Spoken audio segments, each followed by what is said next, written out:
Welcome back, dear students. Dear students, let us study one more poem from the pen of William Wordsworth, one of the greatest romantics of the Romantic Age, 1798, 1837. Romantic Age has two generation of romantics. One older generation of romantics includes Wordsworth, S.T. Coleridge, Robert Southey, whereas the second generation or the younger generation of the romantic actually comprises John Keats, P.B. Shelley, Lord Byron, so on and so forth. So now let's look at this beautiful poem, that is To the Skylark by William Wordsworth, that actually runs into three stanzas, 6 lines each. Beautiful. This poem actually William Wordsworth composed in the year 1825, exactly 5 years after Shelley's To a Skylark. See, a very thin line of difference, a very thin difference, a very minute difference between the title of Wordsworth Skylark and Shelley's Skylark. Shelley's To a Skylark, whereas William Wordsworth Skylark is to the Skylark. It was P.B. Shelley, Percy Bysshe Shelley, who wrote To a Skylark first in the year 1820, exactly 2 years before his own shocking and untimely death, only at the age of 25. Whereas William Wordsworth wrote his To the Skylark exactly after 5 years. To some extent, we can say that maybe it was Shelley's Skylark, To a Skylark, that actually might have or may have inspired actually William Wordsworth to write To the Skylark. Why? Because to some extent we found the similarity between both of the poems as far as the theme of the poem is concerned, but the length is absolutely different. Actually, Shelley wrote in 21 stanzas, 5 lines each, total number of the lines 105, whereas Wordsworth's Skylark just is consisted of 18 lines, 3 stanzas, 6 lines each. But just as Shelley's Skylark is invisible to his eyes and to the eyes of the people on the earth, in the same manner, actually Wordsworth, actually just a Skylark is invisible. Shelley's Skylark is a blithe spirit, or you can say that, blithe or blithe, the pronunciation, confirm it, B-L-I-T-H-E, that is blithe or blithe, actually I think blithe, so that is blithe or blithe spirit, whereas Wordsworth Skylark actually is a heavenly spirit, heavenly minstrel, heavenly. This is, see, ethereal. Ethereal means heavenly, belonging to the highest actually point of the sky. That is ethereal, means heavenly, divine. Minstrel, a singer that goes traveling and singing is called minstrel. So why does actually Wordsworth use the word minstrel particularly for this bird? Why? Because this bird goes soaring high and high in the sky and singing at the same time. That's why he calls it ethereal minstrel. Why? Because it goes high and high in the sky and goes singing. So now let's look at the poem and try to understand it. I'll try my best to give absolutely clean and clear explanation to each and every line. Let's look at ethereal minstrel, pilgrim of the sky. Pilgrim, a person who is bound to a holy place, a person who is going to a holy place, or a person who is to a holy place, or who is at a holy place, is called pilgrim. So why does actually William Wordsworth call the bird pilgrim? Because just as a pilgrim is very much passionate, has a strong desire, has a strong connection and great love and affection for a holy place, in the same manner this bird has a very strong kind of a bond or strong bonding with the sky. Why? Because it spends most of the just time of the day in the sky flying, but it does not mean it loses its contact with the earth. No. Though it spends most of the time in the sky, nevertheless, yet it maintains its connection to the earth. It is grounded. It maintains the equation of the earth, equation with the earth and the sky in a very proper manner. Dost thou despise, hate the earth where cares, means problems, difficulties abound. Abound means to be huge in quantity. He says, here he can say that he puts up a question. Here he puts up a question before the Skylark, that since you spend most of the time in the sky, and maybe it is possible that you might not have any understanding of the sufferings this earthly world has, or the people on this earth actually have in their own life. So maybe it is possible that you do not actually like this earth, the earth that is full of sufferings and problems. But see, here it is only a question in the name of question. He does not want the answer. So if we put up a question without expecting an answer, why? Because we know the answer to great extent, or simply we ask the question to heighten something, to lay emphasis on something, not for the answer. This is called a rhetoric question. So this is a rhetoric question. He wants to know from the bird whether the bird hates this very particular earth. Why? Because this earth is full of sufferings, full of problems. This earth is not like the world of this Skylark, that is the limitless, just a limitless sky. Or while the wings aspire, always find reason to fly high and high, our heart and I, both with thy nest upon the dewy ground.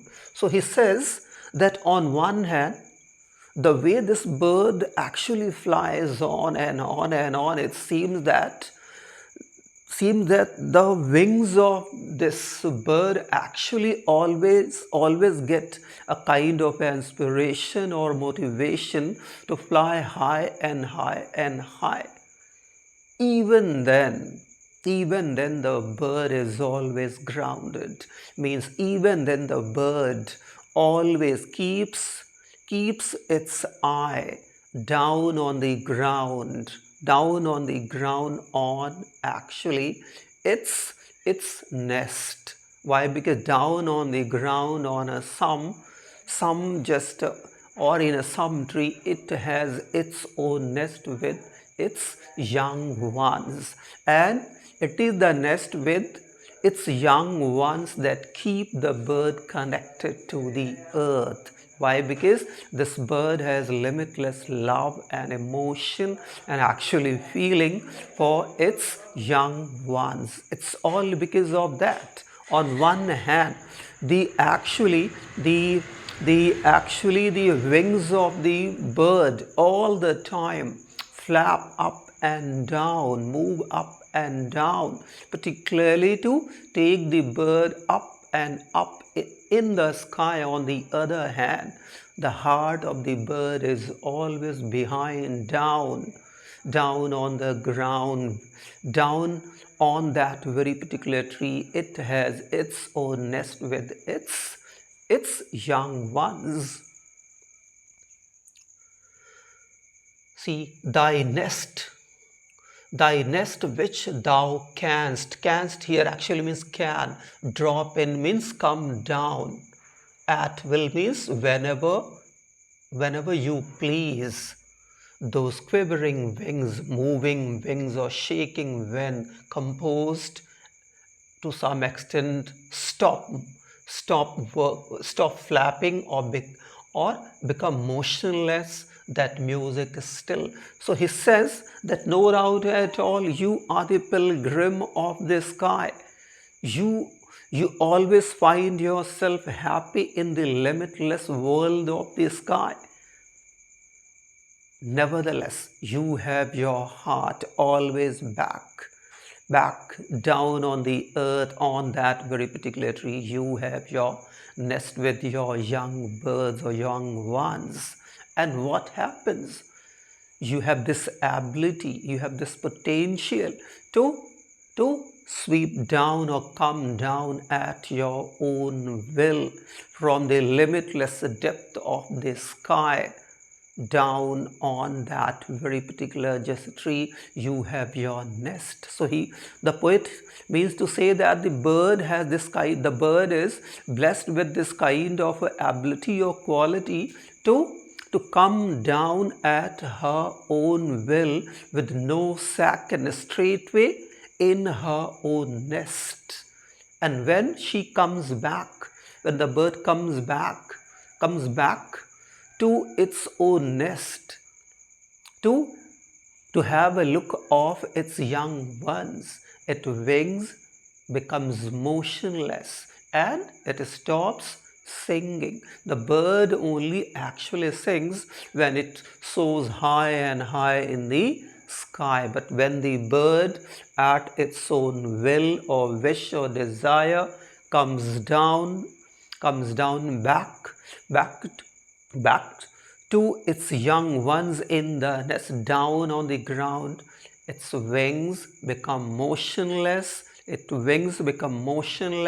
and its singing also stops. See, to the last point of vision and beyond, he says that how far or how high this very particular actually bird flies in the sky, so far away, absolutely at that very particular point, absolutely at the, you can say that the farthest point of the eye, of the eye range of the human, to that very particular point. From that point or beyond that point, human eyes cannot see. to that very particular point, this bird actually flies on the top, flies to the highest point of the sky, you can say that. Say, to the last point of vision that just eye reigns, and beyond, and even beyond that, even far away from the eye range of the human, this bird flies. It talks about the just the flying ability of this bird, that how far or how high in the sky this bird actually flies. Mount daring warbler, that love prompted strain. So he says, Mount daring warbler, that warbler, you can say a singer, daring, adventurous, bold, fearless, that how adventurous this bird is, that it goes so high and high and high in the sky, and even far beyond or beyond the mountains, beyond the hills, high mountains. And if she is able to fly so high, maybe it's her love. It is probably the love, particularly, it is probably the love for her young ones, that she flies so high in the sky. Why? Because he says, see, love prompted strain, prompted, somehow you can say encouraged or inspired. So strain, you can say that song, that love prompted strain twixt thee and thine, a never failing bond. So the poet says that she enjoys a kind of a bond of limitless love with her young ones, with her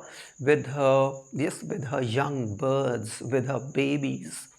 And that love, her love for her young ones, somehow inspire her to sing, and somehow to inspire her to fly so high in the sky to the last or to the highest, you can say, point of the sky. Twixt thee means, betwixt means between thee and thine, a never failing bond. And what kind of a bond what kind of a bond this this bird enjoys?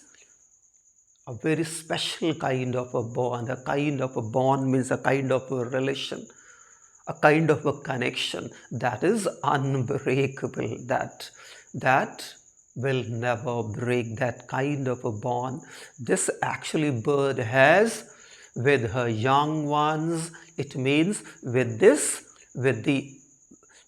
earth, and it's all because of that. It keeps the bird connected to the sky, even when the bird is flying effortlessly in the limitless highest point of the sky. See they. Thrills not the less the bosom of the plain. So he says that no doubt at all, you get inspiration for that love you have for your young ones, and you have for the earth.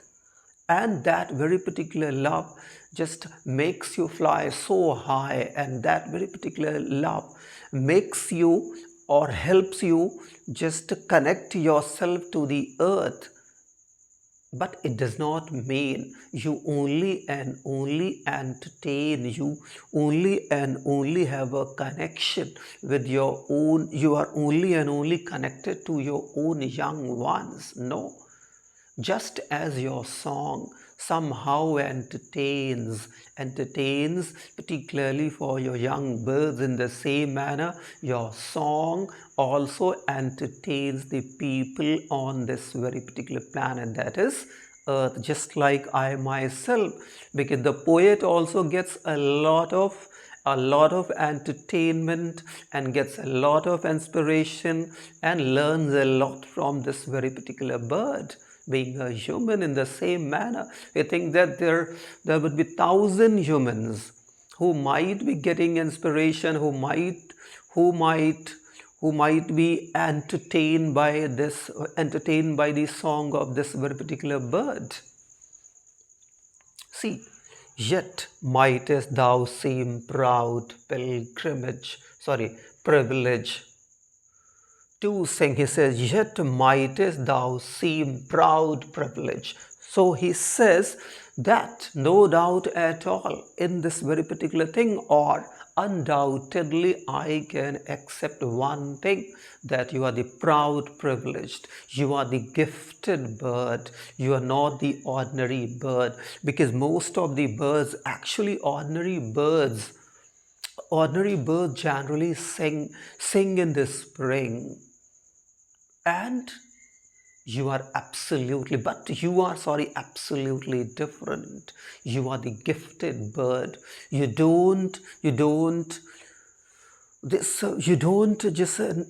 need actually spring to get inspiration to sing. No. You are a gifted bird, and you sing, or you can sing whenever you please, or whenever you want to sing. Why? Because you are a gifted bird. You are not the ordinary one. Most of the ordinary birds do actually get inspiration in the spring to sing. Greenery of the spring, loveliness and the beauty of the spring, and the life of the spring actually inspires most of the ordinary birds to sing. But this bird is the gifted one. This bird is the special one, and this bird does not need the spring, or does not need the summer particularly to find ample inspiration to sing. This bird all the time gets inspiration, and this inspiration comes for her strong bond with the earth. Why? Because her young ones are down on the earth. See, all independent of the leafy spring. That's same. So he says that you are free, independent. You don't need the spring. You don't need the spring to come or spring to set in, or the spring to start to get inspiration to sing. No. You are above ordinary birds. You are no longer the ordinary birds to get inspiration from the spring or summer. No. You are the divine bird, heavenly bird. And heavenly birds all the time have a inspiration in them to sing, and it's all because of that you sing all the time. See, he says, leave to the nightingale her shady wood. So now here this nightingale reminds us of Keats's Nightingale, and you must have read the poem Keats's Nightingale. Where does John Keats hear the nightingale singing? In some melodious plot. Means in a jungle. Even he calls the nightingale the dryad of the woods. The spirit of the pervading spirit of the wood. Same thing is here, that he says that allow the nightingale her jungle to sing. Just as the house of the nightingale, the home of the nightingale is jungle, just as the nightingale feels absolutely comfortable in the jungle, in the same manner you feel comfortable in the limitless world of the sky under the glare of the sun. So, the sky with the glare of the sun is your world, your home, just as the jungle is the home of the nightingale. So he says, leave her, allow the nightingale to be in her own jungle.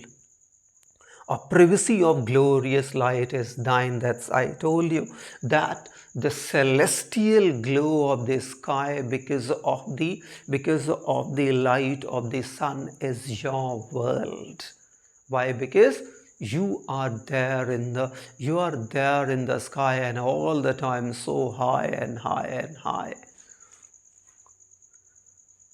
Whence thou dost pour upon the world a flood, and from there, from the highest point of the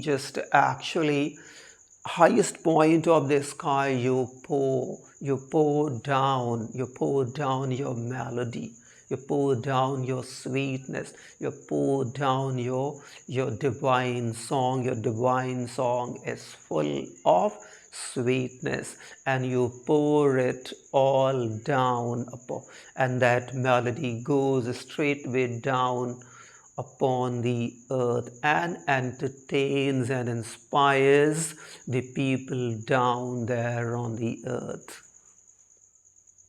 So see here, this we are in the last stanza of the poem.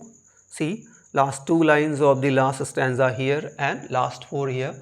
Of harmony with instinct more divine, type of, of harmony with instinct more divine. So he says that your song has a kind of a harmony,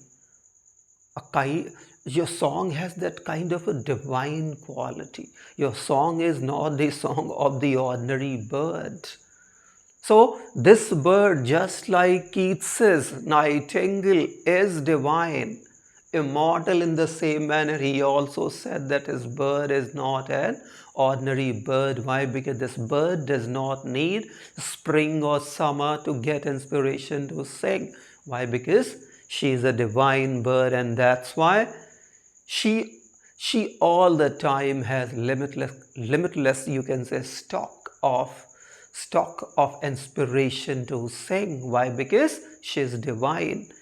So he says, of harmony with instinct more divine. So he says that your song is not the ordinary one. Your song has something that is divine, something that is heavenly, and something that is heavenly that all the time actually inspires you, but all the time helps you connected to the earth.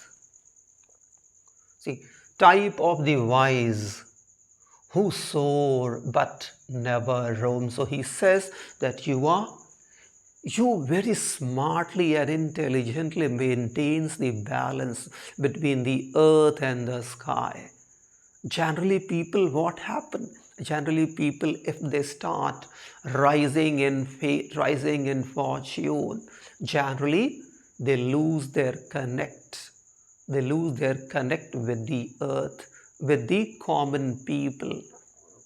But he says that this bird does not, or this bird will never lose her connect with the earth, with the humble life on the earth. Why? Because where had this bird risen so high from? Actually from the earth. That's why this bird always bears in her own mind her belonging, that she belongs to the earth, and that's why she always maintains a connection with the earth while soaring high and high and high in the limitless sky. See, soar but never roam. That's why he says that though you fly high and high, but you never lose your connect. You never get misled, and you always succeed in maintaining your connection with the earth.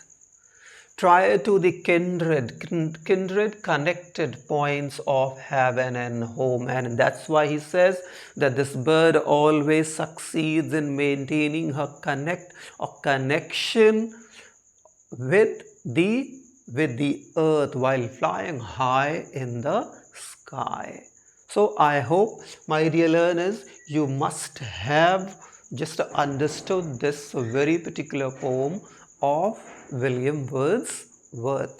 Now, let's look at some figures of speech used in the poem. If possible, ethereal, minstrel, pilgrim of the sky. So see, first metaphor, how the bird is compared to a minstrel, a singer. Again here the bird is compared to a pilgrim. So in the first line metaphor is used. Why? Because first the bird is compared to a what? A minstrel, a singer, heavenly singer, then a pilgrim of the sky. So first comparison between a minstrel and bird, and second pilgrim. So metaphor is used in the first line. If you pay a little bit attention, see the next line. Dost thou despise the earth where cares abound? Now here he draws a kind of a contrast just between the world of the this bird means the heaven and the earth. See this. Dost thou despise. See this. Dost, O sound, thou, O sound. See, abound, O sound. It means here in this line we have the repetition of a vowel O sound. It means we have also assonance in this poem.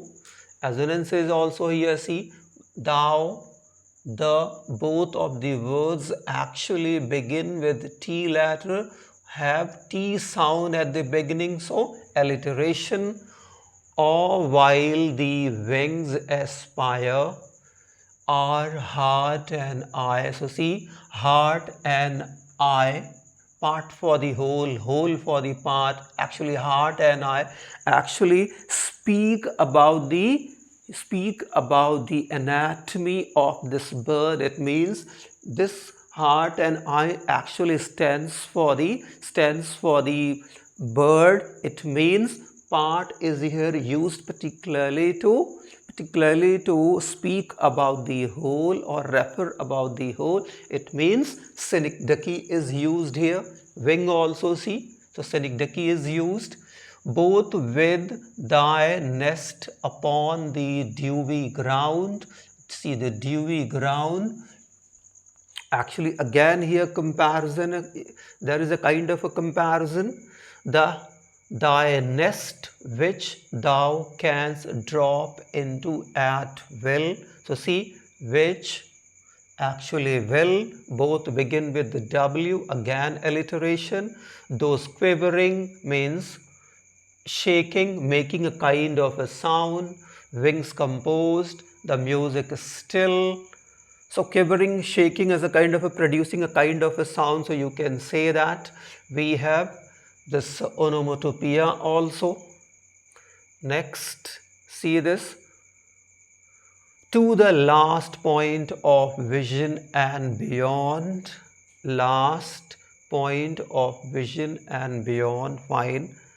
Mount daring warbler, that love prompted strain twixt thee and thine. So thee, thine, again T sound at the beginning of two words. It means again we have alliteration. Never failing bond. Fine. Thrills not the less the bosom of the plain. Again comparison. Again metaphor. Yet mightest thou seem proud, privilege to sing, all independent of the leafy spring.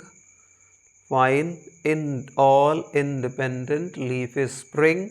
See, in sound, spring sound, I sounds, again assonance. Leave to the nightingale her shady wood, or privacy of glorious light is thine. Privacy of glorious light is thine. Fine. Whence thou dost pour upon the world of flood. So see here, world of flood, a kind of you see exaggeration. Music of this bird is just called flood. Compared to a flood means excessive, means You can say that, we can say it hyperbole is used, of harmony with instinct more divine. Instinct divine means again just a repetition of the vowel I sound, so assonance type of the wise who soars. So see here again comparison to a wise sage or a saint. So again metaphor, but never roam. Try to the kindred points of the heaven and home. So you can say heaven and home, both of them are absolutely different, but both of them are put together. So I hope, my dear learners, you must have enjoyed this explanation of mine. Thank you for watching.